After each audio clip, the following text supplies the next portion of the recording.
ವಿರೋಧ ಇಲ್ಲ. ವಿರೋಧ ಅನ್ನೋದು ಬಿಜೆಪಿಗರ ವಾದ ಅಷ್ಟೇ. ವರದಿ ವೈಜ್ಞಾನಿಕವಾಗಿದೆ ಅಂತ ಸಚಿವ ಶಿವರಾಜ್ ತಂಗಡಗಿ ಅವರು ವಾದಿಸಿದ್ದಾರೆ. ಏಪ್ರಿಲ್ 17ನೇ ತಾರೀಕು ಕ್ಯಾಬಿನೆಟ್ನಲ್ಲಿ ಚರ್ಚೆಯಾಗುತ್ತೆ. ಯಾವುದೇ ದಾಖಲೆಗಳು ಸೋರಿಕೆ ಆಗಿಲ್ಲ ಅಂತ ಸಚಿವ ಶಿವರಾಜ್ ತಂಗಡಗಿ ಅವರು ಮಾತನಾಡಿರೋದು.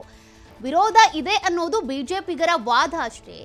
ಈಗಾಗಲೇ ಈ ಜಾತಿ ಗಣತಿ ಅನ್ನೋದು ವೈಜ್ಞಾನಿಕವಾಗಿಯೇ ಇದೆ. ಶಿವರಾಜ್ ತಂಗಡಗಿ ಅವರ ವಾದ ಇದು. ಯಾವುದೇ ದಾಖಲೆಗಳು ಕೂಡ ಸೋರಿಕೆ ಆಗಿಲ್ಲ. ಏಪ್ರಿಲ್ 17ನೇ ತಾರೀಕು ಇದಕ್ಕೆ ಸಂಬಂಧಪಟ್ಟಂತೆ ಒಂದು ವಿಶೇಷ ಕ್ಯಾಬಿನೆಟ್ ಆಗುತ್ತೆ, ಅಲ್ಲಿ ಚರ್ಚೆ ಆಗುತ್ತೆ. ಇಲ್ಲಿವರೆಗೂ ಯಾವುದೇ ದಾಖಲೆಗಳು ಸೋರಿಕೆ ಆಗಿಲ್ಲ ಅಂತ ಹೇಳ್ತಾ ಇದ್ದಾರೆ. ಹಾಗಾದ್ರೆ ಇಲ್ಲಿವರೆಗೂ ಏನು ದಾಖಲೆಗಳನ್ನ ತೋರಿಸ್ತಾ ಇದ್ದೀವಿ, ಅಂಕಿ ಅಂಶಗಳನ್ನ ತೋರಿಸ್ತಾ ಇದ್ದೀವಿ, ಅದು ಸೋರಿಕೆ ಆಗಿರೋದು ಅಲ್ವಾ ಅನ್ನೋದು ಸಹಜವಾಗಿಯೇ ಬರುವಂತ ಪ್ರಶ್ನೆ. ವರದಿ ವೈಜ್ಞಾನಿಕವಾಗಿಯೇ ಇದೆ ಅಂತೇಳಿ ಶಿವರಾಜ್ ತಂಗಡಗಿ ಅವರು ಹೇಳಿರೋದು.